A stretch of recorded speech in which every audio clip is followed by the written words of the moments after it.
ఒకసారి ఒక వ్యక్తి రైల్ ప్లాట్ఫామ్ మీద టీ అమ్ముతూ ఉన్నాడు. టీ అమ్ముతూ ఉంటే ప్రతిరోజు ఆయన చేసే పని, ఏ బండి వచ్చినా ఏ ట్రైన్ వచ్చినా టీ అనుకుంటా, చాయ్ అనుకుంటా వెళ్తూ ఉండేవాడు. అయితే ప్రతిరోజు అమ్ముతున్నట్లుగానే ఒక రాత్రి నైట్ 11, 12 ఆ సమయంలో ఒక బండి వచ్చింది. ఈ వ్యక్తి పరుగున టీ క్యాన్ తీసుకుని పరిగెత్తుకుంటా ట్రైన్ దగ్గరికి వెళ్ళాడు. వెళ్ళి టీ అనుకుంటా బారికి వెళ్ళిపోయాడు. అయితే ఎవరు కూడా తీసుకోలే. వెంటనే ఆ చివరిన జెండా ఊపుతారే ఆ వ్యక్తిని అంటున్నాడు, ఏం ట్రైన్ అండి బాబు, నేను ఎంత దూరం నుంచి టీ అనుకుంటా వస్తున్నా, ఎవరూ తీసుకోలేదు అని అంటే ఆ జెండా ఊపే ఆ గార్డెన్ అన్నాడంట, అయ్యా నీవు ప్రతిరోజు అమ్ముతుంది మామూలు ట్రైన్లకి, ఈరోజు నీవు పరిగెత్తుకుంటా టీ అమ్మింది ఎంతవరకు గూడ్స్ బండికి అన్నాడంట. ఏమన్నాడు? గూడ్స్ ట్రైన్లో మనుషులు ఉంటారా? ఉండరు కదా. ఎందుకంటే యథావిధిగా తాను చేసే పనిని బట్టి టీ అమ్ముతున్నాను అన్న నిద్ర మత్తులో ఏదో ఒకటి ట్రైన్ వచ్చింది కదా అని ఆ టీ క్యాన్ తీసుకుని పరిగెత్తుకుంటా వెళ్ళి టీ అమ్మేశాడు. కానీ అక్కడ వచ్చిన బండి గూడ్స్ బండి. ఈ విషయం నేను ఎందుకు చెప్పానంటే, చాలామందిలో ఉండే ఒక అవగాహన ఏంటంటే, క్రిస్మస్ పండగ వచ్చింది, పండగ అయిపోయింది, దాని తర్వాత నెక్స్ట్ వచ్చేదేంటి మట్ల ఆదివారం, దాని తర్వాత వచ్చేదేంటి దాని తర్వాత నెక్స్ట్ శుక్రవారం, మంచి శుక్రవారం, గుడ్ ఫ్రైడే అది కూడా వచ్చింది. అయితే గుడ్ ఫ్రైడే గురించి చాలామందికి తెలిసింది ఏంటంటే, యేసయ్యను పట్టుకున్నారు, హింసించారు, చంపేశారు. అదే 3వ దినాన ఆయన మృత్యుంజయుడిగా తిరిగి లేచాడు. ఇది ఈస్టర్. ఇంతవరకే తెలుసు. అయితే ఈరోజు ఒక క్రైస్తవుడిగా కొన్ని పాఠాలు మనం నేర్చుకోవాలి. ఏంటి అని అడిగితే, యేసయ్య శ్రమలకు అప్పగించబడబోయే ముందు, యేసయ్య సిలువ మరణానికి వెళ్ళబోయే ముందు ఒక గొప్ప సంగతి జరిగింది. ఈరోజు ఆ విషయాన్ని ధ్యానం చేయాలని ఆశపడతా ఉన్నాను. ఒక విశ్వాసి ఎలా సిలువ మరణాన్ని లేకపోతే ఆయన శ్రమలను ఎలా తీసుకోవాలి అన్నది చాలామందికి, ఇంకా ఇందాక ఆ వ్యక్తి కానీ గూడ్స్ ట్రైన్కి టీ అమ్మినట్లుగా చాలామంది సిలువ శ్రమలే కదా, గుడ్ ఫ్రైడే కదా, జరిగింది అయిపోయింది, ఆయన మరణించాడు తిరిగి లేచాడు అన్న విధానంలోనే ఉంటూ ఉన్నారు. కానీ జరిగిన కొన్ని సత్యాలను తెలుసుకోని విధంగా ఉంటా ఉన్నారు. సంగమా, దీనిలో నుంచి నువ్వేం పాఠం నేర్చుకోవాలో ఈరోజు 3 అనుభవాలను దేవుడు, పరిశుద్ధాత్మ దేవుడు మనందరితో మాట్లాడును గాక. ఆమెన్. రైట్. ఒక వాక్య భాగాన్ని చదువుకుందాం. చూడండి, మార్కు సువార్త 14వ అధ్యాయము 32వ వచనాన్ని చదువుకుందాం. తర్వాత మీరు ఇంటికి వెళ్ళిన తర్వాత 32 నుంచి 42 వరకు మీరు చదువుకోండి. సమయం చాలదు అని నేను ఆ ఒక్క వచనాన్ని మాత్రమే చదివిస్తూ ఉన్నాను. చదువుదామా? మార్కు సువార్త 14వ అధ్యాయము 32వ వచనం. వారు గెత్సెమనే అనబడిన చోటునకు వచ్చినప్పుడు ఆయన, నేను ప్రార్థన చేసి వచ్చు వరకు మీరిక్కడ కూర్చుండుడని తన శిష్యులతో చెప్పి. చాలు. ఈరోజు మన వాక్య అంశం గెత్సెమనే ప్రార్థన. ఒక విశ్వాసికి నేర్పించే పాఠం ఏంటి? ఒక విశ్వాసిగా, ఒక క్రైస్తవుడిగా ఉన్న నీకు కావచ్చు, నాకు కావచ్చు, వింటున్న నువ్వు కావచ్చు, బోధిస్తున్న నేను కావచ్చు, మనందరికీ కూడా ఏం పాఠాన్ని నేర్పబోతా ఉంది? దీన్ని చాలా జాగ్రత్తగా విందాం. అయితే ఇక్కడ ఏం జరిగింది అని అడిగితే, యేసయ్య మరణానికి అప్పగించబడబోతా ఉన్నాడు. మనందరికీ తెలిసిన విషయమే కదా. శుక్రవారానికి ముందు ఏ రోజు వస్తుంది? గురువారం. అర్థమవుతుందా? గురువారం నాడు రాత్రి జరిగిన సంగతి నేను చెప్తా ఉన్నాను, జాగ్రత్తగా వినండి. వాస్తవికంగా గెత్సెమనే తోట నుండి గొల్గొతా పర్వతం వరకు ఆయన ప్రయాణములో ఎన్నో శోధనలు, ఎన్నో పోరాటాలు, ఎన్నో శ్రమలు, వాటన్నిటిలో నుంచి ఆయన జయించాడు. అయితే చాలా జాగ్రత్తగా విందాం. ఇక్కడ గెత్సెమనే తోటలో యేసయ్య చేసిన ప్రార్థన అని చెప్పాను. ఒక వ్యక్తి, జాగ్రత్తగా మనం ఆలోచిద్దాం, ఒక వ్యక్తి రేపటి దినాన నేను మరణించబోతూ ఉన్నానన్న విషయం తెలిసిన తర్వాత ఆ వ్యక్తి చేసే పనులేంటి? వాస్తవానికి మనం ఆలోచిద్దాం. మామూలుగా ఒక వ్యక్తి రేపటి దినాన చనిపోబోతూ ఉన్నాను అన్న విషయం తెలిసిన తర్వాత ఆ వ్యక్తి చేసే పనులేంటో చెప్పనా? మన సొసైటీలో మామూలుగా మనలో ఉన్న వ్యక్తులు చేసే పని ఏంటి అని అడిగితే, నేను ఇక చనిపోబోతా ఉన్నాను, నా పని అయిపోయింది, ఈ రాత్రి నా చివరి రాత్రి, ఈరోజు గడిస్తే రేపు ఉదయాన్నే నేను వాళ్ళకి అప్పగించబడబోతూ ఉన్నాను, చనిపోతూ ఉన్నానని. కొంతమంది చేసే పని ఏంటంటే వారి జీవితాల్లో మరణం తెలిసిన తర్వాత వారి బంధువులు పిలుస్తారు, వారికి కావలసిన వాళ్ళు పిలిచి వాళ్ళతో కూర్చుని కొన్ని విషయాలు వాళ్ళ మధ్యలో తుది శ్వాసను విడవాలని ఆశపడతారు కదా. అర్థమైందా మీకు? అంటే చనిపోబోయే ముందు ఇంకొంతమంది అయితే ఆస్తి వివరాలు చెప్తారు, ఇంకొంతమంది అయితే నేను చనిపోయిన తర్వాత ఎలా చేయండి, అలా చేయండి, ఇది అని చెప్తారు. మనలో ఉన్న మనుషులు అయితే కొంతమంది ఏమంటారు, రే చనిపోతా ఉన్నాడు, నోట్లు కాగితాలు ఆస్తి పేపర్లు ఎక్కడ పెట్టారో కనుక్కోండిరా అంటారే. అలాగే చనిపోబోయే ముందు ఉన్న ఆలోచన ఏంటంటే ప్రతి వ్యక్తికి నేను చనిపోతా ఉన్నాను, అయితే చనిపోయే ముందు నా బంధువులతో నా రక్త సంబంధికులతో కలిసి వారితో ఉండి వారి మధ్యలో నా తుది శ్వాస విడవాలని ఆశపడతా ఉంటారు. అయితే యేసయ్యకు తెలిసిపోయింది ఏమని, రేపటి దినాన ఆయనను అప్పగించబోతా ఉన్నారని, రేపటి దినాన భయంకరమైన శోధనను అనుభవించాలని, రేపటి దినాన మరణించబోతూ ఉన్నాడని, రేపటి దినాన సిలువ శ్రమలకు అప్పగించబోతూ ఉన్నారని. అయితే ఆయన మనుషులు ఆలోచించినట్లుగా ఆయన ఆలోచించలేదు. ఎందుకు? తన తల్లితో ఉండాలనో శిష్యులతో ఉండాలనో వారి మధ్యలో ఉండి వారితో కొన్ని విషయాలు చెప్పాలనో, నేను ఏ కార్యం కొరకు భూలోకానికి వచ్చి అడుగు పెట్టానో ఆ కార్యం ముగించి నేను వెళ్ళబోతా ఉన్నాను అని వారితో కలిసి చెప్పాలని కానీ వారితో పంచుకోవాలని కానీ భూ సంబంధమైన వారి మధ్య ఉండాలని కానీ తండ్రి ఇష్టపడలేదు. ఆయన గెత్సెమనే తోటలోనికి వెళ్ళాడు. గెత్సెమనే తోటలోనికి వెళ్ళిన తరువాత ఆయన చేసింది ఏంటో తెలుసా? ప్రార్థన చేయటం మొదలుపెట్టాడు. గట్టిగా దేవునికి స్తోత్రం చెప్దామా? హల్లెలూయా. యేసయ్య ప్రార్థన చేయటం మొదలు పెట్టిన తరువాత ఆయన 3 పనులు చేశాడు. ఏంటో తెలుసా? శిష్యులను హెచ్చరించాడు, రెండవదిగా శిష్యులను గద్దించాడు, మూడవదిగా ప్రార్థన చేశాడు. ఏం చేశాడు చెప్పాలి? ఏం చేశాడు? శిష్యులను హెచ్చరించాడు. ఏమని హెచ్చరించాడు? శిష్యులారా, మీరు మెలకువగా ఉండి ప్రార్థన చేయండి, మీరు శోధనలో ప్రవేశించకుండునట్లు. అదేంటి? హెచ్చరిక, గద్దింపు. ఏమని గద్దించాడు? కొంత సమయమైనా మెలకువగా ఉండి ప్రార్థన చేయలేరా? ఎందుకు నిద్రపోతా ఉన్నారు అని గద్దించాడు, హెచ్చరించాడు. మూడవదిగా ఆయన చేసిన పని ఏంటంటే ఆ తోట లోపలికి వెళ్ళి మోకాళ్ళ మీద పడి విరిగి నలిగిన హృదయముతో తన చెమట రక్తపు బిందువుల వలె మారునంతగా విలపిస్తూ వేదన పడుతూ కన్నీరు కార్చి ప్రార్థన చేశాడు. మీకు ఒక విషయం తెలుసా? ఈ భూ ప్రపంచంలో ఎవరి మరణము అలా జరిగి ఉండదేమో కదా. ఎవరినైనా చంపాలంటే మర్డర్ ప్లాన్ వేయాలంటే ఏం చేస్తారు? గుట్టుగా చేస్తారు కదా, గుట్టు చప్పుడు కాకుండా చేస్తారు.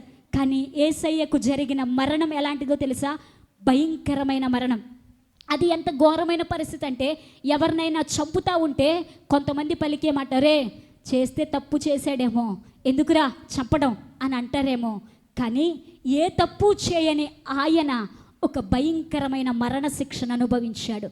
ఒక భయంకరమైన ఘోరమైన పరిస్థితుల్లోనికి ఆయన కొనిపోబడ్డాడు. అయితే శిష్యులను హెచ్చరించాడు, గద్దించాడు, ప్రార్థన చేస్తూ ఉన్నాడు. ఎలా చేస్తూ ఉన్నాడో తెలుసా? విరిగిపోతూ నలిగిపోతూ. ఎందుకు అని అడిగితే, రేపు ఉదయకాలమే ఆయన ముందు భయంకరమైన పరిస్థితి ఉంది, భయంకరమైన శోధన ఉంది, భయంకరమైన శ్రమ ఉంది. ఆ శ్రమను తట్టుకోవాలంటే ఏం కావాలి? ప్రార్థన. మీకు ఒక విషయం చెప్పనా? యేసయ్యను గనక మనం అడిగితే, అయ్యా అంత శ్రమను కూడా నువ్వు ఎలా తట్టుకున్నావు, అంత బాధను కూడా నువ్వెలా ఓర్చుకున్నావు అని మనం అడిగితే యేసయ్య చెప్పేది ఏంటో తెలుసా? గెత్సెమనే తోటలో చేసిన ప్రార్థన ఆ విజయాన్ని ఇచ్చింది నాకంటాడు. గట్టిగా చప్పట్లు కొడుతూ దేవునికి స్తోత్రం చెప్దామా? మీకు ఒక విషయం చెప్పనా? ఆది కాండము దగ్గర నుంచి కూడా సువార్తల వరకు కూడా ఉన్నరే భక్తులు, గొప్ప భక్తులు, ప్రార్థనాపరులు అనబడిన భక్తులే చిన్న శోధనలకే కదిలిపోయారు, చిన్న సమస్యలకే కదిలిపోయారు, చిన్న పరిస్థితులకే వారు తట్టుకోలేక పడిపోయారు. నలుగురు వ్యక్తులను మీకు జ్ఞాపకం చేసిన తర్వాత ముందుకు వెళ్తాను. ఎవరు అని అడిగితే ఆదాము అవ్వ పండు అనే శోధన ముందు కదిలిపోయారు. వాళ్ళు చిన్న పండే, అది తినకపోతే పెద్ద విషయమేమి లేనక్కడ, కానీ ఆ పండు అనే శోధన ముందు ఆదాము అవ్వ కదిలిపోయారు. అసూయ అనే శోధన ముందు కయ్యూను కదిలిపోయాడు. ఎలాగో తెలుసా? తన తమ్ముడైన హేబేలు బలిని దేవుడు అంగీకరించాడని అసూయతో స్వార్థముతో ఏం చేశాడో తెలుసా? తన తమ్ముడును చంపేసి భక్తిలో నుంచి కదిలిపోయాడు. ఇంకా చూస్తే దేవునికి నా హృదయానుసారుడు అని చెప్పాడు దేవుడు. ఎవరిని గురించి? దావీదు. అంత గొప్ప భక్తుడే ఒక స్త్రీ బెత్షెబా విషయములో కదిలిపోయాడు. మీకు ఇంక విషయం తెలుసా? సంసోను దేవుని అభిషేకాన్ని పొందినవాడే. ఒక స్త్రీ విషయంలో సంసోను భక్తి కదిలిపోయింది. ఇంకొక విషయం చెప్పనా? యోబు భక్తిపరుడే, నేను కాదంటలేదు, నోటి ద్వారా కూడా పాపం చేయలా. కానీ యోబు తనకొచ్చిన శ్రమను బట్టి, తనకొచ్చిన కష్టాన్ని బట్టి ఏమన్నాడో తెలుసా? దేవుణ్ణి దూషించలేదు, కానీ తనను తానే దూషించుకున్నాడు, తనను తానే నిందించుకున్నాడు. ఏమని? నేను పుట్టిన దినము లేకుండా పోవునుగాక, నా తల్లి గర్భములోనే నేను చనిపోయి ఉంటే పోయేది కదా, ఎందుకు ఈ బాధలు అనుభవిస్తూ ఉన్నానని చిన్న కష్టం, శ్రమ, ఆ శ్రమను బట్టి యోబు కూడా కదిలిపోయాడు. మీకు ఇంకొక విషయం చెప్పనా? గొప్ప భక్తుడుగా పేరుగాంచిన బాప్తిస్మం ఇచ్చు యోహాను యేసయ్యని చూసేమన్నాడు? లోక పాపములను మోసుకొని పోవు దేవుని గొర్రెపిల్ల అన్నాడు. నా వెనుక వచ్చువాడు శ్రేష్ఠుడు, ఆయన చెప్పుల వారును విప్పడానికి కూడా నేను పాత్రుడను కాను అన్నాడు. అంత గొప్ప మాట పలికిన భక్తుడైన బాప్తిస్మమిచ్చు యోహాను తన జీవితంలో చిన్న శోధన రాగానే, శ్రమ రాగానే, చెరసాలలో వేయగానే యేసయ్యను చూసి ఏమన్నాడో తెలుసా?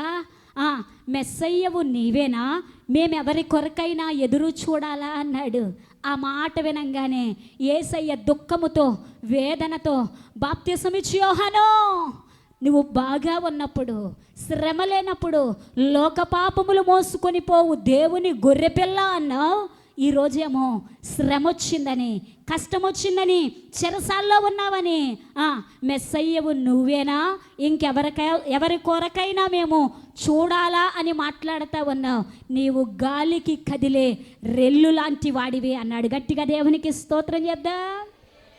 బైబిల్లో ప్రార్థనాపరులు అనబడిన వారే, భక్తులు అనబడిన వారే, దావీదు ప్రార్థన చేస్తే తన పరుపు కొట్టుకుపోయింది. అంతంత భక్తులే చిన్న చిన్న శోధనలు రాగానే, చిన్న చిన్న శ్రమలు రాగానే, చిన్న చిన్న కష్టం రాగానే వారి భక్తి జీవితం ఏమైపోయింది? కదిలిపోయింది. ఈరోజు యేసయ్యను మనం అడిగితే, అయ్యా వారు అంతగా కదిలిపోయారు కదా, నీవు కదిలింపబడకుండా అంత స్థిరంగా, అంత శోధనలో ఎలా నిలబడగలిగావు? అంత శ్రమను ఎలా తట్టుకోగలిగావు? అంత బాధను ఎలా ఓర్చుకోగలిగావు? అంత ఓర్పు నీకు ఎక్కడి నుంచి వచ్చిందయ్యా అని మనం ప్రభువుని అడగగలిగితే, ప్రభు చెప్పే మాట ఏంటో తెలుసా? గెత్సెమనే తోటలో నేను చేసిన ప్రార్థన ఏమిచ్చింది? విజయాన్ని ఇచ్చింది. శ్రమల మధ్య, శోధనల మధ్య, ప్రతి పరిస్థితి మధ్య ఏం చేసిందంట? విజయాన్ని ఇచ్చింది. అసలు గెత్సెమనే అంటే అర్థం ఏంటి? గెత్సే ప్లస్ మనే, అర్థమవుతుందా? అసలు ఈ మాటకి అర్థం ఏంటి అని అడిగితే నూనె గానుగా అని అర్థం. ఏంటంట? చెప్పాలి. నూనె గానుగా. గెత్సెమనే తోటలో సమృద్ధిగా ఒలీవ చెట్లు ఉన్నాయి. అయితే అదే సమృద్ధిగా ఒలీవ చెట్లున్న గెత్సెమనే తోటలోనంట గానుగుందంట. ఏముంది? గానుగ చేసే పనేంటి? ఇప్పుడు మీరు మాట్లాడాలి, ఇది మీకు తెలిసిన విషయమే కదా. గానుగ చేసే పనేంటి చెప్పాలి. గానుగ చేసే పనేంటి? ఈ ఒలీవ కాయలన్నిటినీ తెచ్చి గానుగలో వేస్తే ఆ గానుగ ఏం చేసిద్ది? దంచుతూ ఉంటే, రుబ్బుతూ ఉంటే, ఆ గానుగలో తిరుగుతూ ఉంటే ఒలీవ కాయలలో నుంచి ఏమొస్తుంది? చెప్పాలి. ఏమొస్తుంది? వాటిని పిండుతూ ఉంటే ఏమొస్తుంది? నూనె. యేసయ్య కూడా గెత్సెమనే తోటలో ప్రార్థన చేయడానికి మోకాళ్ళ మీద పడినప్పుడు గానుగలో ఒలీవ కాయలు వేస్తే ఏ విధంగా దంచబడతా ఉన్నాయో, ఏ విధంగా నలిగిపోతా ఉన్నాయో, ఏ విధంగా మెత్తన చేయబడతా ఉన్నాయో, ఏ విధంగా అవి తిరుగుతూ ఉంటే ఆ గానుగ దెబ్బలకు నలిగిపోతున్న కాయలలో నుంచి నూనె పిండబడతా ఉందో, యేసయ్య కూడా గెత్సెమనే తోటలో మోకాళ్ళ మీద పడి విరిగిపోతా ఉన్నాడు, నలిగిపోతా ఉన్నాడు. నూనె ఎలా పిండబడతా ఉందో యేసయ్య కూడా చెప్పాలి. యేసయ్య కూడా ప్రార్థనలో చెప్పాలి, ప్రార్థనలో పిండబడ్డాడు. ప్రార్థన అనగానే మనలో చాలామంది ఏమంటారు తెలుసామా? ప్రార్థన చేస్తున్నారా అంటే, అయ్యో ప్రార్థన చేయట్లేదా పాస్టర్ గారు, ఏం మాట్లాడండి, ఉదయాన్నే ప్రార్థన చేస్తాం. ఏమని? ప్రభువా రాత్రంతా కాపాడేసావు, పగలంతా కాపాడే. అదే మన ప్రార్థన. ఆమేన్. సాయంత్రం అయ్య బాబోయ్ బైబిల్ కూడా అర్మర్లో పెట్టనండి, నా మంచం మీదే పెట్టుకుంటాను. ఎందుకు? బైబిల్ మంచం మీద పెట్టుకుంటే దెయ్యాలు దురాత్మలు రావండి. ఎంత విశ్వాసము కదా. ఈ మంచం మీద పెట్టుకుని నిద్రపోతానండి. ఏమని ప్రార్థన చేస్తానని తెలుసా? ప్రభువా పగలంతా కాపాడావు, ఈ రాత్రి అంతా కాపాడు. కెరూబులు, శరాబులు, దూత గణములు మొత్తం నా ఇంటి చుట్టూ నువ్వు కాపలా పెట్టు, నేనేమో గురక పెట్టి నిద్రపోతా కదా. మన ప్రార్థన అది. వినాలి జాగ్రత్తగా. ఈరోజు గెత్సెమనే తోటలో నుంచి దేవుడు 3 పాఠాలను నేర్పబోతా ఉన్నాడు. జాగ్రత్తగా వినండి. అయితే మన ప్రార్థన పెదాలతో ప్రార్థన చేస్తూ ఉన్నావేమో, మొక్కుబడితో కూడిన ప్రార్థన చేస్తూ ఉన్నావేమో, ఒప్పుకోలు ప్రార్థన నీలో లేదేమో, పశ్చాత్తాప హృదయముతో కలిగిన ప్రార్థన నీలో లేదేమో. ప్రార్థన చెయ్యాలి కదా, చెయ్యకపోతే బాగోదు కదా, మందిరానికి వెళ్ళకపోతే అయ్యగారు అడుగుతాడు కదా. అలాంటప్పుడు ఏం చేయాలి? మందిరానికి వెళ్ళాలి అని మొక్కుబడి కోసం మందిరానికి వస్తున్నావు. ఇంటి దగ్గర ప్రార్థన చెయ్యాలి కదా అని ప్రార్థన చేస్తున్నావు. పెదాలతో ప్రార్థన చేస్తున్నావు. పై భక్తి కలిగి జీవిస్తా ఉన్నావు. విరిగి నలిగిన మనస్సు నీలో ఉందా? గానుగలో దంచబడిన ఒలీవ కాయలు నలిగిపోతూ పిండబడుతూ ఉంటే నూనె ఏ విధంగా కారతా ఉందో, యేసయ్య కూడా గెత్సెమనే తోటలో ప్రార్థనలో నలిగిపోతా ఉన్నాడు. ప్రార్థనలో వేదన పడతా ఉన్నాడు. ప్రార్థనలో రోదన చేస్తూ ఉన్నాడు. తన చెమటంట రక్త నాళాలు పగిలి చెమట రక్తపు బిందువుల వలె బయటకు వచ్చిందంట. ఎంత వేదన పడ్డాడో కదా, ఎంత వేదన పడ్డాడో. కొంచెం సేపు ఎండలో పనిచేస్తే మనకి చెమట పడితేనే అబ్బో నేను ఎంత పని చేశాను నాకు చెమట పట్టింది అంటావే. ఆయన ప్రార్థనలో కూర్చొని చెమట కాదు రక్తం చెమట బిందువుల్లా బయటికి కొడతా ఉంది. ఏడుస్తూ ఉన్నాడు.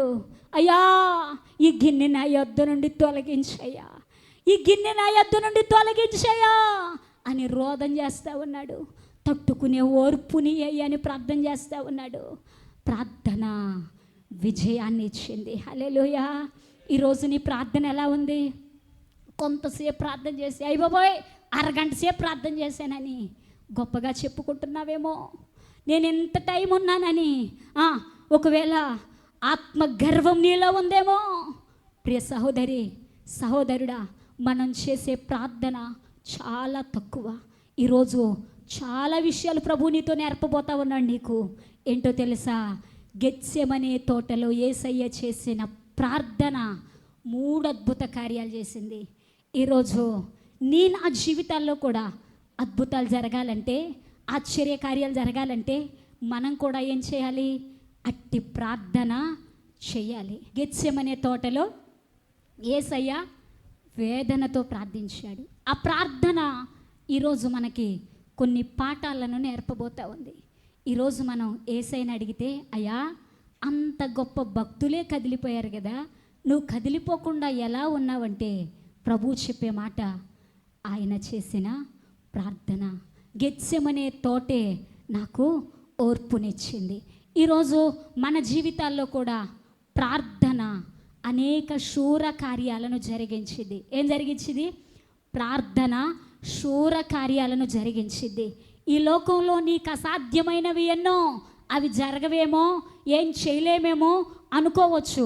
కానీ నీవు మోకాళ్ళుంచి ప్రార్థన చేయగలిగితే దేవుడు నీ పక్షంగా కార్యాన్ని చేస్తాడు. మొన్న ఈ మధ్య గత నెలలో అనుకుంటా వాక్యంలో కూడా నేను చెప్పాను, మోకరించే మోకాళ్లకు దేవుడు అన్యాయము చేయడు. ఎవరైనా అన్యాయం చేస్తారేమో కానీ నీవు మోకరించి ప్రభు పాదాల దగ్గర కూర్చోగలిగితే ఆయన నీకు అన్యాయము జరగనివ్వడు, కార్యాన్ని చేస్తాడు. పాల్ యాంగిచో అనే దైవ సేవకుని ఒక ఇంటర్వ్యూలో అడిగారంట, అయ్యా మీరు ఇంత గొప్పగా మీ పరిచర్య ఉండడానికి కారణాలేంటో 2 కారణాలు చెప్తారా మాకు అని అడిగితే ఆయన అన్నాడంట, రాసుకోండి అన్నాడంట. రాసుకునే వాళ్ళు రాసుకుంటా ఉన్నారు. నెంబర్ 1 ప్రార్థన అన్నాడంట. వీళ్ళు రాసుకున్నారు. నెంబర్ 2 ప్రార్థన అన్నాడంట. వెంటనే వాళ్ళు అంటున్నారు, అయ్యా ఇంకోటి ఏదైనా చెప్తారనుకుంటే 2 ఒకటే చెప్పారేంటి అని అడిగితే వెంటనే ఆయన అన్నాడంట, ఈ పరిచర్య ఎంతగా సాగటానికి కారణం ప్రార్థన, ప్రతి విజయానికి కారణం ప్రార్థన, ప్రతి పరిస్థితిని సమస్యను పరిష్కరించడానికి కారణం ప్రార్థన. ఎవరంట? డబ్బున్నవారా, ధనవంతులా, లేకపోతే అధికారుల బలం కాదు, ఇంకొకటి కాదు. ఏ సమస్యనైనా పరిష్కరించాలన్నా ప్రతి విజయానికి కారణం ప్రార్థన. ఈరోజు మన జీవితాల్లో కూడా అలాంటి ప్రార్థన మనలో ఉంటే ఎన్నో ఘనమైన కార్యాలను మనం చూడబోతూ ఉన్నాం. రైట్, రండి ఇప్పుడు పాఠంలోకి వద్దాం. గెత్సెమనే తోట మనకు నేర్పే 3 అనుభవాలు. నెంబర్ 1 మీరు చదవద్దు. మొట్టమొదటి అనుభవం ఏంటంటే యేసయ్యకు జరిగిన పరిస్థితి మోసం. ఏంటి చెప్పాలి? ఏంటి? మోసం. జాగ్రత్తగా వినండి, రాసుకునే వాళ్ళు ఉంటే రాసుకోండి. లాస్ట్లో 3 పాయింట్లు నేను అడుగుతాను. నెంబర్ 1 మోసం. ఏంటి మోసం? ఏంటి మోసం అని అడిగితే మీకు విషయం తెలుసా? యేసయ్యతో పాటే ఉన్నాడు, ఆయనతోనే తిరిగాడు, ఆయన వెంబడే ఉన్నాడు. కానీ ఇస్కరియోతు యూదా ఏం చేశాడో తెలుసా? తాను నమ్మిన శిష్యుడే తన దగ్గరకు వచ్చి ఏం చేశాడు? ముద్దు పెట్టుకుని అమ్మేశాడు. ఇది భయంకరమైన మోసం కదా, అవునా కదా? ఎంత ఘోరమైన మోసం. అయితే ఇప్పుడు ఏం జరిగింది అని అడిగితే అదే ప్లేస్లో కొద్ది నిమిషాలు మనల్ని మనం ఊహించుకుందాం. ఏం చేస్తామో తెలుసా? మనం ఏమంటామో తెలుసా? ఇదే పరిస్థితి మనకు జరిగితే మనం ఏమంటామంటే, రే దుర్మార్గుడా, 3.5 సంవత్సరాలు నాతోనే ఉన్నావు కదా, నేను పెట్టిన రొట్టెలు తిన్నావు కదా, నేను ఎక్కడికి రమ్మంటే అక్కడికి వచ్చావు కదా, నయవంచకుడుకు రా నువ్వు, మోసగాడివిరా నువ్వు, దుర్మార్గుడురా నువ్వు అని అందుమేమో కదా, ద్రోహివిరా, దౌర్భాగ్యుడా అని అందుమేమో. కానీ యేసయ్య ఏమన్నాడో తెలుసా? ఏమన్నాడంటే చెలికాడా అన్నాడు. ఏమన్నాడు? చెలికాడా అన్నాడు. ఆ మాట అన్నాడండి అని అనుకుంటారేమో. మీరు చదువుకోండి. మత్తయి సువార్త 26వ అధ్యాయము 50వ వచనంలో ఆ మాట ఉంటుంది. చదువుకోవాలంటే చదువుకోండి. మత్తయి సువార్త 26వ అధ్యాయము 50వ వచనంలో ఆ మాట ఉంటుంది. యేసయ్యను పట్టుకోవడానికి ఇస్కరియోతు యూదా ప్రయత్నం చేస్తున్నాడని యేసయ్యకు తెలుసు, పట్టిస్తాడని తెలుసు, అమ్మేయబోతున్నాడని తెలుసు, దగ్గరకు వచ్చి ముద్దు పెట్టుకుంటున్నాడు అని తెలుసు.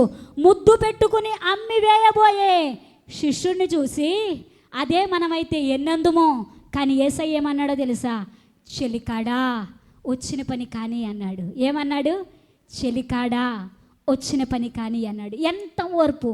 జరిగిన మోసములో కూడా ఎంత ఓర్చుకున్నాడో కదా. మనమైతే ఓర్చుకోగలుగుతామా? ఇదే పరిస్థితి మానవులకు కూడా జరుగుతూ ఉంది. కొన్ని పరిస్థితుల్లో అప్పుడప్పుడు అంటూ ఉంటారే, నా ఇంట్లో తిని నా ఇంటి వాసాలే లెక్క పెట్టాడండి. విన్నారా ఈ మాట? నా ఇంట్లో తిని నా ఇంటి వాసాలే లెక్క పెట్టి నాకెన్ను పోటు పొడిచాడండి అంటారే. అదే మోసం ఇక్కడ జరిగింది. తనతో పాటే ఉన్నాడు, 3.5 సంవత్సరాలు తిరిగాడు, ఆయన పెట్టిన రొట్టెలు తిన్నాడు, ఆయన చేసిన కార్యాలు చూశాడు, ఎక్కడికి రమ్మంటే అక్కడికి వెళ్ళాడు, ఏమేం చేయమంటే అవి చేశాడు. కానీ ముద్దు పెట్టి యేసయ్యను అమ్మేశాడు. అమ్మేసిన ఆ టైంలో యేసయ్య మాట ఎలా ఉందో తెలుసా? ఆయనను దుర్భాషలాడి మాట్లాడలేదు, కానీ చెలికాడా నీ వచ్చిన పని కానీ అన్నాడు. ఈ మాట ప్రభువును మనం అడిగితే, అయ్యా అంత మోసం చేసిన వ్యక్తి నీ ముందుంటే ఆ మోసాన్ని నువ్వు ఎలా తట్టుకున్నావు? ఆ మోసాన్ని నువ్వు ఎలా భరించావు? ఆ మోసాన్ని నువ్వు ఎలా ఓర్చుకున్నావంటే ప్రభు చెప్పే మాట ఏంటో తెలుసా? గెత్సెమనే తోటలో చేసిన ప్రార్థన. అర్థమవుతా ఉందా?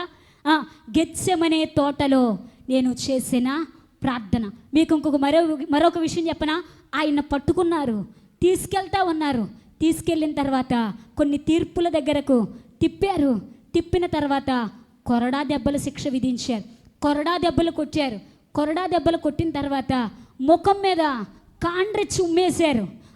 కళ్ళకు గంతలు కట్టి వెనక నుండి ఈపు మీద గుద్ది తన్ని, నిన్ను కొట్టిన వాడెవడో ప్రవచించు అని అన్నారు. హేళన చేశారు, గేలి చేశారు, పరిహాసం చేశారు, నిందించారు. నువ్వు దైవ కుమారుడు కదా అన్నారు. అయినా మారు మాట్లాడలేదు. ఎంత ఓర్పు యేసయ్యలో! హల్లెలూయా! ఎంత ఓర్చుకున్నాడో, ఎంత తట్టుకున్నాడో. ఆ మోసాన్ని తట్టుకున్నాడు, ఆ బాధలను తట్టుకున్నాడు, ఆ శ్రమలను తట్టుకున్నాడు. అంత నిందను, అంత బాధలను భరిస్తూ మౌని అయిపోయాడు. యెషయా గ్రంథంలో మనం చదువుతాం కదా, 53వ అధ్యాయములో ఏమని చదువుతాం? వదకు తేబడిన గొర్రెపిల్ల మౌనముగా ఉన్నట్లు ఆయన స్వరూపము లేక, సొగసు లేక ఆయన కురీపిగా మారిపోయాడంట. మౌనంగా ఉన్నాడు. ఎన్ని దెబ్బలనైనా భరిస్తూ ఉన్నాడు. మీకు ఇంకొక విషయం తెలుసా? ముళ్ళ కిరీటాన్ని తీసుకొచ్చి తలలో పెట్టి కర్రలతో బాదుతూ ఉంటే ఆ ముళ్ళు తలలోకి పటపటామని దిగిపోతూ ఉంటే రక్తపు చుక్కలు కారుతూ ఉన్నాయి. ఆ పరిస్థితిని కూడా యేసయ్య ఓర్చుకున్నాడు, కానీ మారు మాట్లాడలేదు. మీకు ఇంకొక భయంకరమైన సత్యం చెప్పనా? ఆయనను 3 మేకులతో, చేతులలో మేకులు, కాళ్ళలో మేకు వేసి 3 మేకులతో 6 గంటల సమయం ఎండలో సిలువ మీద వ్రేలాడదీశారు. వ్రేలాడదీస్తే భయంకరమైన శోధనలో, ఎర్రటి ఎండలో, చేతుల్లో మేకులు, కాళ్ళల్లో మేకులు, తలలో నుండి రక్తం ధారధారలుగా కారుతూ ఉంటే ఆ ఎండకు దాహం దాహమని కేకలేస్తూ ఉంటే ఆయనకు దాహం ఇచ్చిన వాళ్ళు ఎవ్వరూ లేరు. ఈరోజు మనకి కొంచెం దాహం అయితే ఏం కావాలి? థమ్సప్, దమ్ము కావాలండి, థమ్సప్. కానీ ఆయన ఎండలో నలిగిపోతూ తన శరీరం అట్లాగే ఉన్న పరిస్థితిలో ఆయన ఓర్పు కలిగిన మాట ఏం మాట్లాడాడో తెలుసా? తండ్రి, వీరేమి చేయుచున్నారో చెప్పాలి. వీరేమి చేయుచున్నారో వీరెరుగరు గనుక చెప్పాలి. తెలిసిన మాట కదా, నోరు తెరిచి చెప్పండి. తండ్రి, వీరేమి చేయుచున్నారో వీరెరుగరు గనుక వీరిని క్షమించమన్నాడు. ఈరోజు చిన్న చిన్న విషయాలలోనే, చిన్న చిన్న సమస్యలలోనే ఏం చేస్తున్నావు? క్షమించగలుగుతున్నావా? ఆయన ఓర్పులో కొంచెం కూడా మనలో లేదు. కొంచెం కూడా ఓర్చుకోలేకపోతా ఉన్నాం. అన్ని బాధలు భరిస్తూ, అన్ని దెబ్బలు తింటూ, కొరడా దెబ్బలు తింటూ, భారభరితమైన సిలువను మోస్తూ, ముళ్ళ కిరీటాన్ని భరిస్తూ, ఎండలో దాహమవుతున్న, చేదు చెరకనిస్తా ఉన్న ఆ పరిస్థితుల్లో కూడా ఏమంటున్నాడో తెలుసా? తండ్రి, వీరేం చేస్తున్నారో వారికి తెలియదయ్యా, వారిని క్షమించయ్యా. గెత్సెమనే తోట మనకు నేర్పే మొట్టమొదటి పాఠం ఏంటో తెలుసా? మోసములో కూడా ఓర్పునిచ్చిన ప్రార్థన. గట్టిగా చప్పట్లు కొడుతూ దేవునికి స్తోత్రం చెప్దామా? గెత్సెమనే తోట నుంచి మనం నేర్చుకోదగిన మొదటి పాఠం ఏంటో తెలుసా? మోసపరచబడిన సమయములో కూడా ఓర్పునిచ్చిన ప్రార్థన. క్రైస్తవుడా, విశ్వాసి, జాగ్రత్తగా విను. నీ నిజ జీవితంలో కూడా మోసాలు జరుగుతాయి. నీ నిత్య జీవితంలో కూడా మోసపోతావు. ఎన్నో సమయాల్లో తల్లిదండ్రుల ద్వారా మోసపోవచ్చు, అన్నదమ్ముల ద్వారా మోసపోవచ్చు, అత్తమామల ద్వారా మోసపోవచ్చు, బంధువుల ద్వారా మోసపోవచ్చు, సమాజము ద్వారా మోసపోవచ్చు. జాగ్రత్తగా విను. మోసపరచబడిన సమయములో కూడా నీవు ఓర్పు అనే నియంత్రణను కలిగి ఉంటే నీ అంత గొప్పవాడు మరొకడు లేడు. ఇక్కడ యేసయ్య మనకు నేర్పించే పాఠం ఏంటో తెలుసా? యేసయ్యను మనం అడిగితే, అయ్యా, నీ శిష్యుడే నిన్ను నమ్మిన బంటే నిన్ను నమ్మేశాడు కదా, అన్ని దెబ్బలు కొడుతున్నా, అంత బాధను అనుభవిస్తావన్నా మౌనంగా ఉండిపోయావు, నోరు తెరవలేదు. కాగా పైపెచ్చు తండ్రి, వీరేమి చేయుచున్నారో వీరెరుగరు గనక వీరిని క్షమించమన్నావే, ఇంత ఓర్పు నీకు ఎక్కడి నుంచి వచ్చిందయ్యా అని అడిగితే ఆయన చెప్పే మాట ఏంటో తెలుసా? గెత్సెమనే తోటలో విరిగిపోయానయ్యా నేను. గెత్సెమనే తోటలో గానుగలో ఒలీవ కాయలు దంచబడుతూ నలపబడుతూ, ఆ కాయలు పిండబడుతూ ఉంటే వస్తున్న నూనె ఎలా వచ్చిందో, గెత్సెమనే తోటలో నేను కూడా ఏం జరిగింది? విరిగిపోయాను, నలిగిపోయాను.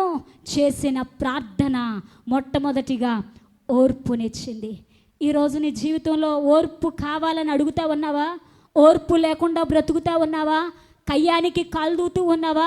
ఎవరైనా నీ మీదకి కయ్యానికి కాలు దూతే సై అనమాక, సైలెంట్ అవు. ఎందుకో తెలుసా? ఓర్పు కావాలి. ఓర్పు నీలో ఉంటే విజయం నీ బానిస అవుతుంది. గట్టిగా చప్పట్లు కొడుతూ దేవునికి స్తోత్రం చేద్దాం. యేసయ్య అంత శ్రమలను కూడా జయించడానికి, అంత శోధనను కూడా తట్టుకోవడానికి, అంత పరిస్థితుల్లో కూడా ముందుకు వెళ్ళడానికి ఓర్పు, ఆ ఓర్పునిచ్చింది గెత్సెమనే ప్రార్థన. రెండవదిగా చూద్దాం చూడండి. రెండవదిగా ఈ గెత్సెమనే తోట మనకు నేర్పే రెండవ పాఠం ఏంటంటే, యేసయ్యను పస్కా బలి పశువు అన్నారు పాత నిబంధనలో. ఏ బలి పశువు చెప్పాలి? ఏ బలి పశువు? పాత నిబంధనలో పస్కా బలి పశువు అన్నారు. ఇశ్రాయేలీల ప్రజలు ఐగుప్తు బానిసత్వంలో నుంచి విడిపింపబడే ముందు రోజు వారు ఏం చేశారంటే పశువును వధించి పస్కాను ఆచరించారు. వారు ఆచరించిందేమో పస్కా పండుగ. అర్థమవుతుందా? పస్కా పండుగలో బలి పశువును వధించారు. అది ఏ రోజు వధించారు? పండుగ రోజు. జాగ్రత్తగా వినండి. పండుగ రోజు పస్కా బలి పశువును వధించారు. పాత నిబంధనలోనేమో పస్కా బలి పశువుని ఆచరిస్తే, రానయ్యున్న యేసయ్య ఈయన క్రీస్తు ఆ బలి పశువుకు గుర్తుగా ఉన్నాడు. అర్థమవుతా ఉందా? దేనికి గుర్తుగా ఉన్నాడు? పస్కా బలి పశువుకు గుర్తుగా ఉన్నాడు. అయితే ఇశ్రాయేలీల ప్రజలు పస్కా బలి పశువును ఎప్పుడు వధించేవారు? పండగ రోజు వధించేవారు. అర్థమవుతుందా? ఏ రోజు? పండగ రోజు. ఇప్పుడు పండగ రోజు కాకుండా మరొక రోజు ఆ పశువును వధిస్తే పస్కా పశువు అంటారా? చెప్పాలి, అంటారా? అనరు. ఎప్పుడు అంటారు? పండగ రోజు వధిస్తేనే పస్కా పశువు అంటారు. మీకు అర్థమవుతుందో? బాగా అర్థం చేసుకోండి. ఇప్పుడు యేసయ్య ఎవరు గుర్తుగా ఉన్నాడంటే పస్కా బలి పశువు గుర్తుగా ఉన్నాడు ఈ రాజు.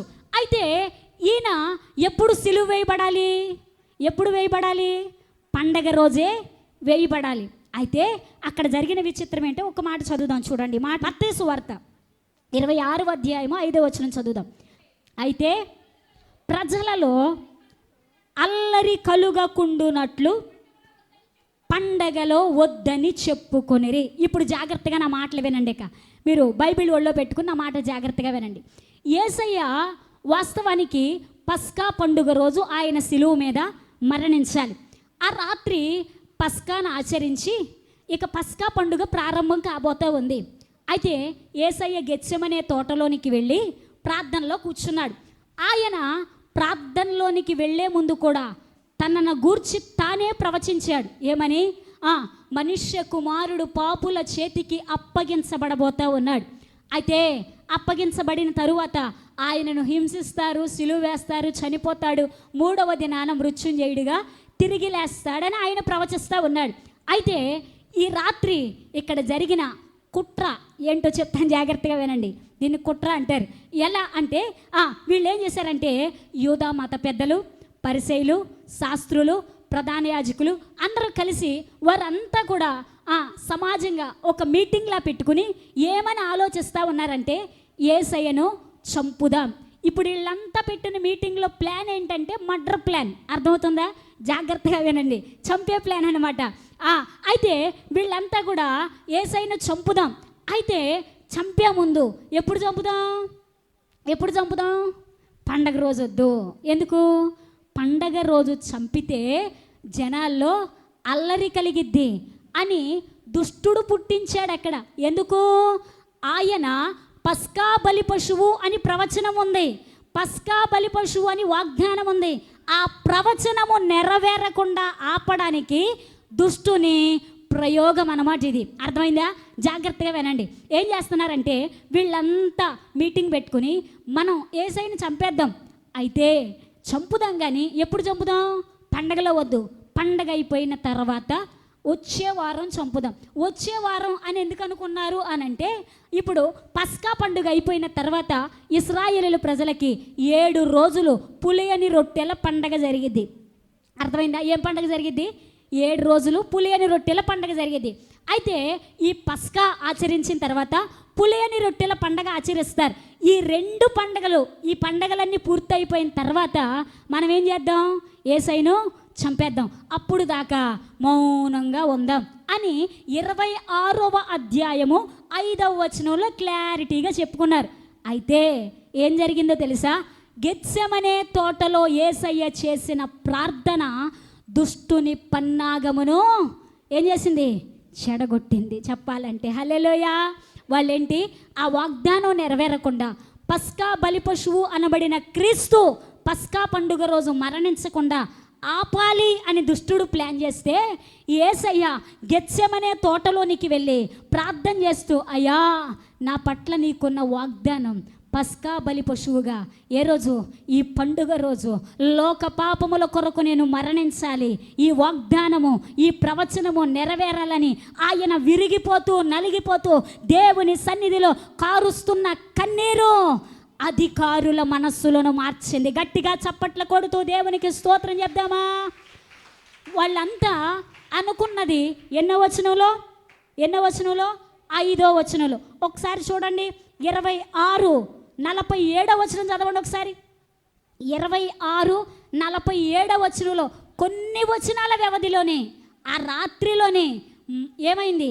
మార్పు జరిగింది. ఏం జరిగింది చెప్పాలి, చదవాలి వెంటనే. ఆయన ఇంకా ప్రార్థనలో ఉండగానే, చాలు, ఎక్కడున్నాడు ఆయన? గెత్సెమనే తోటలో ఆయన ఇంకా మోకాళ్ళ మీద కూర్చుని ప్రార్థనలో ఉండగానే అధికారుల హృదయాలను మార్చింది ప్రార్థన, రాజశాసనాలను మార్చింది ప్రార్థన. అర్థమవుతా ఉందా? ఆయన ఏమైనా రికమెండేషన్ చేశాడా యేసుప్రభు? చెప్పాలి. ఈ పై వచనాల్లో యేసయ్య ఎక్కడికి వెళ్ళా శిష్యుల్నే గద్దిస్తూ ఉన్నాడు, మీరు ప్రార్థన చేయండి, శోధనలో ప్రవేశించొద్దు, ప్రవేశించకుండా ఉండాలంటే, మీరు కదిలిపోకుండా ఉండాలంటే, మీరు స్థిరంగా నిలబడాలంటే, శోధనను తట్టుకోవాలంటే శిష్యులారా నిద్రపోతారు ఎందుకయ్యా? ప్రార్థనలో కూర్చున్నట్టే కూర్చుంటున్నారు, శ్వాస లేకుండా వెళ్ళిపోతా ఉన్నారు, ప్రార్థన చేయండి అయ్యా అని శిష్యులను గద్దించాడు. కానీ అయ్యా ప్రధాన యాజకులారా ఎటు చంపుతారు కదా, ఇప్పుడే చంపేయండి, పండగలోనే చంపేయండి అని ఎవరినైనా బ్రతిమాలాడా? ఎవరినైనా రికమెండేషన్ చేశాడా? ఎవరికైనా చెప్పాడా? లేదో, ఎవరికీ చెప్పలా. ప్రార్థన పరిస్థితులను మార్చిద్ది. కొట్టాల గట్టిగా చప్పట్లో హల్లెలూయా. ఆయన పట్ల తండ్రి చిత్తం ఏదైతే ఉందో, తండ్రి ఏదైతే నిర్ణయించాడో, ఏది జరగాలని ఉద్దేశపూర్వకంగా పరలోకపు తండ్రి తన కుమారుణ్ణి, ప్రియ కుమారుణ్ణి భూలోకానికి పంపాడో, ఆ వాగ్దానము నెరవేరబడకుండా దుష్టుడు ఆపాలని ప్రయత్నించిన దుష్టుని ప్రయత్నములను కొట్టివేసింది ప్రార్థన. హల్లెలూయా.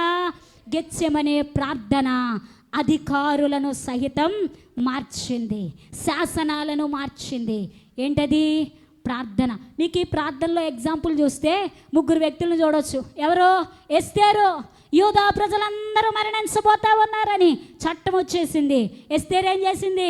3 పూట్ల తిని రాజసింహాసనం మీద కూర్చోలేదు, రాజబంగ్లాలో పడుకుని నిద్రపోలా. ఆమె ఏం చేసిందో తెలుసా?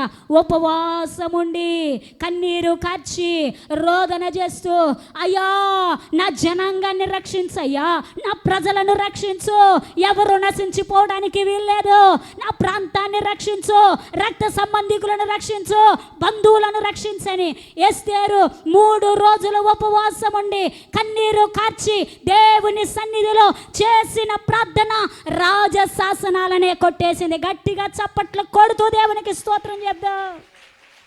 హల్లెలూయా. ఇంకా ఎవరు? నినివే పట్టణ ప్రజలు ఏం చేశారు? యోనా వచ్చి మీ పట్టణానికి దుర్గతి రాబోతా ఉంది అనగానే రాజు సహితం సింహాసనం మీద నుంచి కిందకి దిగాడు. పసిపిల్లలు, పశువులకు కూడా గడ్డేయలేదండి. అందరూ కలిసి ఉపవాసాలుండి గోనె పట్టా కట్టుకుని గుండెలు పగలగొట్టుకుంటూ ఏం చేశారు చెప్పాలి? ఏం చేశారు? రోదన చేశారు. వారు చేసిన ప్రార్థన కంట సింహాసనమే కదిలిపోయిందట. దేవునికి స్తోత్రం. ఏం చేశాడు ఆయన? చేయనుద్దేశించిన కీడును ఆపివేశాడు. ప్రార్థన పరిస్థితులను మార్చిద్ది, స్తుతి స్థితిగతులను మార్చిద్ది. స్తుతిస్తున్నావా సంగమా? ప్రార్థన చేస్తున్నావా? ఎంతకాలం అయింది? గంట సేపు, కొన్ని గంటలైనా దేవుని సన్నిధిలో ఎంత సమయాన్ని నీకు ఇస్తానయ్యా, ఎంత సమయాన్ని నీకు హెచ్చించి ప్రార్థనలో కూర్చుంటానయ్యా, మోకరిస్తానయ్యా, రోదన చేస్తానయ్యా. ప్రార్థన చేస్తున్నావా? ప్రార్థన పరిస్థితులను మార్చిద్ది, స్తుతి స్థితిగతులను మార్చిద్ది. ఈరోజు చాలామంది చెప్పే మాట, అయ్యగారు, అమ్మగారు, మా పరిస్థితులు ఏం బాగోలేదండి. ఎందుకు పరిస్థితులు అలా ఉన్నాయి, ఏం చేద్దాం? ఎవరు ఏం చేయలేం కదా. కానీ బాగోని పరిస్థితులు మార్చగలిగేదేంటి చెప్పాలి? నోరు తెరవండి అమ్మా. పొరపాటున మీ ముత్యాలు రాలితే నేను రాను, నేను ఇక్కడే ఉంటాను. చెప్పండి నోరు తెరిసి. పరిస్థితులను మార్చేదేంటి? ప్రార్థన. ప్రార్థన నీ ప్రతి పరిస్థితిని మార్చిది. కుటుంబ సమస్య, ఆర్థిక పోరాటమా, అప్పుల, రోగాల, బాధల, ఇబ్బందా, కష్టమా, కన్నీరా, దుఃఖమా, సహజం. ఇవన్నీ ఎప్పుడు ఉంటాయి. అయితే వాటన్నిటినీ మార్చేదేంటో తెలుసా? ప్రార్థన. ఎవరి మీద ఆధారపడుతున్నావు? ఎవరి మీద ఆధారపడుతున్నావు? చాలామంది ప్రార్థన మీద ఆధారపడేవారు ఈనాడు సంఘాల్లో లేరు. చాలామంది ఆధారపడేది ఏంటో తెలుసా? డబ్బు మీద ఆధారపడే వాళ్ళు ఎక్కువైపోయారు, బంధు బలగం మీద ఆధారపడే వాళ్ళు ఎక్కువైపోయారు, అధికారుల మీద ఆధారపడే వాళ్ళు ఎక్కువైపోయారు, స్వలాభం కోసం పోరాడే వాళ్ళు ఎక్కువైపోయారు. సంగమా విను, ఎవరి మీద ఆధారపడాలో తెలుసా? నువ్వు ప్రార్థన మీద ఆధారపడాలి. ఎవరి మీద ఆధారపడాలి? ప్రార్థన. నీవు ప్రార్థన చేస్తే పరిస్థితులను మార్చిద్ది. ఎస్తేరు ప్రార్థన రాజశాసనాలను మారిస్తే యూదా జనాంగమంతటిని రక్షించుకుందామే. నినివే పట్టణ ప్రజలు చేసిన ప్రార్థన పట్టణాన్ని రక్షించింది. ఈరోజు నీ కుటుంబంలో ఉన్న ఒక తల్లిగా, ఒక తండ్రిగా, ఒక భర్తగా, ఒక భార్యగా, ఒక కుమారుడిగా, ఒక అన్నగా, ఒక చెల్లిగా నీకు బాధ్యత ఉంటే నీ ఇంటి మీద మారు మనసు పొందని వారి కొరకు నువ్వేం చేయాలి చెప్పాలి? ఏం చేయాలి? ప్రార్థన చేయాలి. బాధ్యత కావాలి. ఇక్కడ ప్రార్థన గెత్సెమనే తోట నేర్పే రెండవ అనుభవం ఏంటి అని అడిగితే, పస్కా బలి పశువుగా పిలువబడుతున్న యేసయ్యను పస్కా రోజు వధించకూడదు, ఆయన చనిపోకూడదని సాతానుడు పన్నాగము పన్నినా యేసయ్య చేసిన ప్రార్థన పరిస్థితులన్నిటినీ మార్చేసింది. హల్లెలూయా. ఎక్కడ దాకా కూడా కాదు, అక్కడే అదే అధ్యాయములోనే కిందకొచ్చేసరికి ఏం జరిగిందో తెలీదు. వద్దన్న మత పెద్దలే, చెయ్యొద్దన్న వారే, అల్లరి కలిగిద్దన్న వాళ్ళే, ఆపమన్న వారే, వారు ఏం చేశారో తెలుసా? మాయోపాయము చేత యోధాను పంపించారు. యోధా ఏం చేశాడు? వచ్చి యేసయ్యను ముద్దు పెట్టుకుని అమ్మేశాడు కదా. రెండవదిగా గెత్సెమనే తోట మనకు నేర్పే పాఠం ఏంటి అని అడిగితే, తండ్రి చిత్తాన్ని నెరవేర్చిన ప్రార్థన. ఏంటంట? తండ్రి చిత్తాన్ని నెరవేర్చిన ప్రార్థన. ఈరోజు మీకు ఇంకొక విషయం చెప్తున్నాను. నీ జీవితంలో నీ తల్లిదండ్రి నీ పట్ల కొన్ని ప్రణాళికలే కలిగి ఉన్నారేమో. ఒకవేళ నీ గూర్చి నీ భర్త కొన్ని ఆలోచనలే కలిగి ఉన్నాడేమో. అయితే దేవుడు నీ పట్ల అనేక ఉద్దేశాలు కలిగి ఉన్నాడు, అనేక తలంపులు కలిగి ఉన్నాడు. అయితే తండ్రి చిత్తము నెరవేరాలంటే నువ్వేం చేయాలి? ఈ పాఠం ద్వారా ఏం చేయాలి? ప్రార్థన. నీ పట్ల తండ్రి చిత్తం, పరలోకపు తండ్రి చిత్తం నీ పట్ల నెరవేరాలంటే తండ్రి సన్నిధిలో నువ్వు మోకరించాలి. అర్థమైందా? ఏం చేయాలి? పరలోకపు తండ్రి నీ పట్ల ఉద్దేశించిన ఉద్దేశములు చిత్తములు నెరవేరాలంటే తండ్రి సన్నిధిలో నువ్వేం చేయాలి? మోకరించాలి. మోకరించగలిగితే అది ఎంత పెద్ద పోరాటమైనా దేవుడు ఏం చేస్తాడు? విజయాన్ని ఇస్తాడు. నీవు మోకరించగలిగితే విజయం నీదే. మూడవదిగా చూద్దాం.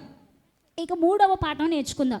మూడవదిగా ఈ గెత్సెమనే తోట మూడవదిగా నేర్పే పాఠం ఏంటి అని అడిగితే, మూడవదిగా ఆయన ప్రార్థన చేస్తూ ఉన్నాడు. ఏమని ప్రార్థన చేస్తూ ఉన్నాడు? నీ చిత్తమైతే ఈ గిన్నెను, చెప్పాలి, నోరు తెరచి చెప్పాలి, నీ చిత్తమైతే ఈ గిన్నెను నా యొద్ద నుండి తొలగించు. ఈ మాట అనగానే మనలో చాలామందికి ఉండే డౌట్ ఏంటంటే, వాస్తవానికి గత కాలాల్లో నేను కూడా అలాగే ఆలోచించాను. తర్వాత నిదానంగా బైబిల్ని చదువుతూ అన్వేషిస్తూ ఉన్నప్పుడు ఒక సత్యాన్ని తెలుసుకున్నాను. మీకు కూడా చెప్తాను, జాగ్రత్తగా వినండి. యేసయ్య ఈ గిన్నెను తొలగించు అనగానే మన అందరికి వచ్చే డౌట్ ఏంటంటే, శ్రమలను తట్టుకోలేక, బాధలను తట్టుకోలేక, ఆ దెబ్బలను తట్టుకోలేక, ఆ హింసను తట్టుకోలేక ఈ సిలువ శ్రమలనే గిన్నెను నా యొద్ద నుండి తీసేయి అని ప్రార్థన చేసాడేమో అని అపోహ పడతాం. జాగ్రత్తగా వినండి, అపోహ పడతాం. కానీ ఆయన ఎందుకు ఏడ్చాడు మరి అంతగా? ఈ గిన్నెను నా యొద్ద నుండి తొలగించు, ఈ గిన్నెను నా యొద్ద నుండి తొలగించు అని ప్రార్థన చేశాడు. తండ్రి నీ చిత్తమైతే ఏంటంట? చెప్పాలి, నోరు తెరిచి. తండ్రి నీ చిత్తమైతే, నీకిష్టమైతే ఈ గిన్నెను నా యొద్ద నుండి తొలగించు అన్నాడు. బాధలను తట్టుకోలేకో, శ్రమలను తట్టుకోలేకో, దెబ్బలను తట్టుకోలేకో, కొరడా దెబ్బలను తట్టుకోలేకో, మేకుల మీద ఉండలేకో, ఆ భారాన్ని భరించలేకో తండ్రి ఈ గిన్నెను తొలగించు అనలా. యేసయ్య ఎందుకు అలా ప్రార్థన చేశాడు అని అడిగితే జాగ్రత్తగా వినండి. ఇప్పుడు యేసయ్యను పట్టుకున్నారు, సిలువేస్తారు. సిలువేసిన తర్వాత ఆ ఎర్రటి ఎండలో ఆ మ్రేకుల మీద వ్రేలాడుతూ ఉంటాడు. జాగ్రత్తగా వినండి. సిలువ మీద వ్రేలాడుతూ ఉన్నప్పుడు ఆదాము మొదలుకొని, ఎప్పటి నుంచి? ఆదాము మొదలుకొని, జాగ్రత్తగా వినాలి ఈ పాయింట్. ఆదాము మొదలుకొని ఇప్పుడు ప్రజెంట్ మన అందరితో రెండవ రాకడ వచ్చే వరకు ప్రజలందరి పాపభారం ఎవరి మీద మోపబడబోతా ఉంది? చెప్పాలి, నోరు తెరిచి. ఎవరి మీద మోపబడబోతా ఉంది? యేసయ్య మీద మోపబడతా ఉంది. ఆయన సిలువ మీదకి వెళ్ళిన తర్వాత ఆదాము మొదలుకొని రెండవ రాకడ వరకు చేసినవి కావచ్చు, చేస్తున్న పాపాలు కావచ్చు, చేయబోయే పాపాలు కావచ్చు. అర్థమైందా? వర్తమాన భూత భవిష్యత్ కాలం, ప్రజెంట్ టెన్స్, ఇప్పుడు జరిగినాయి, జరగబోయేవి, జరిగిపోయినాయి అన్ని పాపాలు కూడా ఎవరి మీద అయిపోతూ ఉన్నాయి? తండ్రి తన కుమారుని మీద మోపబోతూ ఉన్నాడు. ఇప్పుడు ఆయన ఈ గిన్నె నా యొద్ద నుండి తొలగించు అని ఎందుకు ప్రార్థన చేశాడో తెలుసా? ఇక్కడ మర్మం చెప్తాను, జాగ్రత్తగా వినండి. ఏంటి అని అడిగితే, ప్రజలందరి పాపములు యేసయ్య మీద మోపబడగానే ఆయన ఎలా మారాడు? ఎలా మారాడో తెలుసా?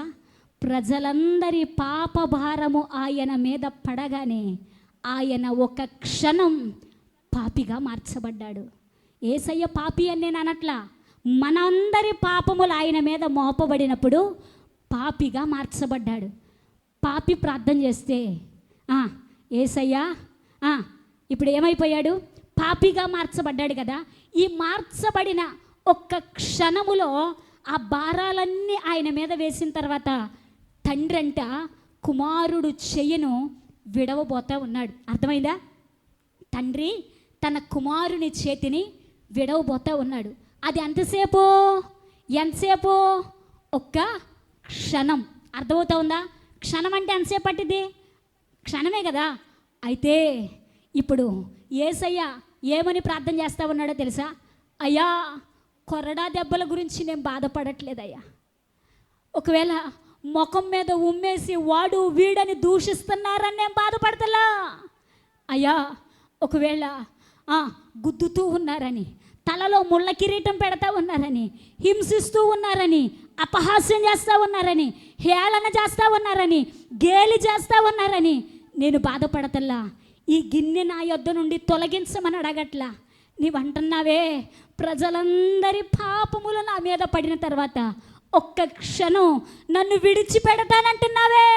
తండ్రి, నీ ఎడబాటును నేను తట్టుకోలేనయ్యా అని కుమారుడు తల్లడిల్లిపోతా ఉన్నాడు. గట్టిగా దేవునికి స్తోత్రం చెప్దా. ఏంటంట? తండ్రి ఎడబాటును తట్టుకోలేక తల్లడిల్లి ఏడుస్తూ ఉన్నాడు. ఏడుస్తూ ఉంటేనంట లోపల ఉన్న రక్త నాళాలు, అప్పుడప్పుడు మనం అంటామే ఎమోషన్ బాగా వచ్చేసి, కోపం వచ్చేసి, బీపీ వచ్చేసి ఏమైంది, అమ్మో నరాలు పగిలిపోతాయేమో అని అంటామే. అంతలా టెన్షన్ వచ్చేస్తూ ఉంది. అయ్యా, ఈ బాధలన్నీ భరిస్తాను కానీ నీవు నన్ను విడిచిపెడతానంటున్నావే. తండ్రి, నీ ఎడబాటు నేను తట్టుకోలేనయ్యా, నీ ఎడబాటు నేను తట్టుకోలేను. నీవు నన్ను విడిచిపెడితే నేను తట్టుకోలేనయ్యా, నీ ఎడబాటును తట్టుకోలేనయ్యా.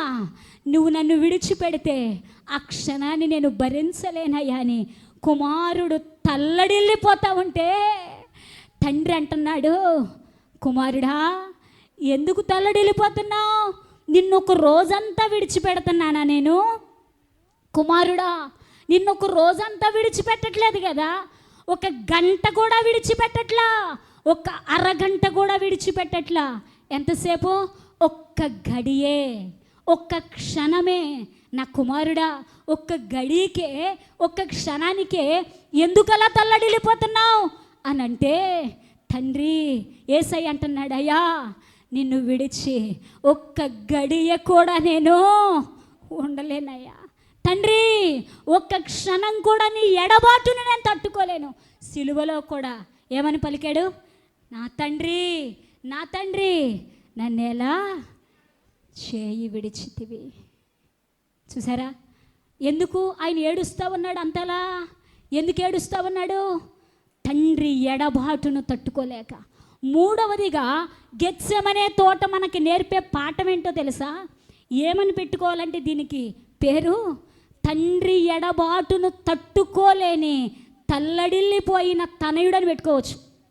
ఏంటి? తండ్రి ఎడబాటును తట్టుకోలేక తల్లడిల్లిన తనయుడు, కుమారుడు నిజంగా ఎంత తల్లడిల్లిపోయాడో, ఎంత ఏడుస్తూ ఉన్నాడు. దీనిని బట్టి ఈరోజు ఇక్కడ కూర్చున్న మీకందరికీ నేను ఒక ప్రశ్న వేయాలని ఆశపడతా ఉన్నాను. జాగ్రత్తగా వినండి. ఈరోజు ఎన్నోసార్లు ప్రార్థనలో కూర్చుని ఏడ్చావు. ఎందుకు ఏడ్చావు? చెప్పాలి. ఎందుకు ఏడ్చావు? ఆరోగ్యాన్ని బట్టి ఏడ్చావు, అవునా? అప్పులను బట్టి ఏడ్చావు, కుటుంబాన్ని బట్టి ఏడ్చావు, సమస్యలను బట్టి ఏడ్చావు కదా. కానీ ఎప్పుడైనా తండ్రి, నా పాప రోగాన్ని బట్టి నీకు దూరం అయిపోతున్నానయ్యా, నాలో ఉన్న అతిక్రమాల బట్టి నీకు దూరం అయిపోతూ ఉన్నానయ్యా, నాలో ఉన్న అవిధేతలు బట్టి నీకు ఆయాసకరంగా బ్రతికి నేను నీకు దూరం అయిపోయానయ్యా అని ఎప్పుడైనా ఆత్మీయంగా ఏడ్చావా? ఈరోజు నీకు ఒక ప్రశ్న. ఏంటమ్మా? నీకు ఒక ప్రశ్న. ఏంటో తెలుసా ప్రశ్న? ఆత్మీయంగా నీకు దూరం అయిపోతున్నానయ్యా అని ఎప్పుడైనా ఏడ్చావా? కుమారుల కోసం ఏడుస్తున్నావు, ఎప్పుడూ ఏడ్పే. కుమారుల కోసం ఏడుస్తున్నావు, కుమార్తెల కోసం ఏడుస్తున్నావు. వాడికి చదువు రాలేదని ఏడ్చావు, ఉద్యోగం రాలేదని ఏడ్చావు, వివాహం అవ్వాలని ఏడ్చావు, తర్వాత పిల్లలు పుట్టాలని ఏడుస్తున్నావు. ఎంతసేపు నీకోసం శరీర సంబంధమైన వాటి గురించే, అవి కావాలి, ఇవి కావాలి, అవి ఇవి అని శరీర సుఖేచ్ఛల కోసం, భోగేచ్ఛల కోసమే అడుగుతూ ఉన్నావు. కానీ ఆత్మీయంగా దిగజారిపోయానయ్యా, ఆత్మలో పడిపోయానయ్యా. నా చేతి కన్నొచ్చిన నా కుమారుడు ఆత్మీయంగా లేకుండా లోకములోకి వెళ్ళిపోతున్నాడయ్యా అని ఎప్పుడైనా ఏడ్చావా? నీ ఏడ్పు ప్రార్థనలో తండ్రికి ఒక్క క్షణం తండ్రి తన కుమారుడు చెయ్యి విడిచిపెడతానంటే కుమారుడు గెత్సెమనే తోటలో తల్లడిల్లిపోతా ఉన్నాడు. తట్టుకోలేనయా నీ ఎడబాటునని. ఈరోజు ఎన్ని రోజులు దేవునికి దూరం అయిపోయావో, ఎన్ని రోజులు దేవునిని ప్రక్కన పెట్టావో, ఎన్ని రోజులు తండ్రి మాట వినకుండా తిరిగావో, ఎన్ని రోజులు తండ్రిని ఏడ్పించావో, ఎన్ని రోజులు తండ్రిని బాధపరిచావో ఎప్పుడన్నా ఏడ్చావా? అయ్యా, నేను శరీర సుఖాల కోసమే అడుగుతున్నాను, కానీ అవి కావాలి, ఇవి కావాలి, రోగాలు తగ్గాలి, అప్పులు పోవాలి, జబ్బులు పోవాలి, ఆస్తి కావాలి, ఇళ్ళు కావాలి, పొలాలు కావాలి, ఎంతసేపు తినుము, తాగుము, సుఖించుము, ఇదే ఇదే ఇదే. ఎప్పుడైనా ఆత్మీయంగా చచ్చిపోయానే, ప్రార్థన బలిపీఠం పడిపోయిందే, నా కుటుంబం అంతా దేవుని సన్నిధిలో ఉండాల్సిన కుటుంబం, నేను మాత్రమే వస్తున్నానే, నా భర్త రావట్లేదే, నా భార్య రావట్లేదే, నా బిడ్డలు రావట్లేదే, వాళ్ళు తప్పిపోయారే, నీకు దూరం అయిపోయారే, అయ్యా తప్పిపోయిన వారిని నడిపించయ్యా అని ఏనాడైనా ఏడ్చావా దేవుని సన్నిధిలో? భారం ఉంటే ఏడవండి, ప్రార్థన చేయండి, తప్పిపోయిన వారిని సన్నిధికి నడిపించండి.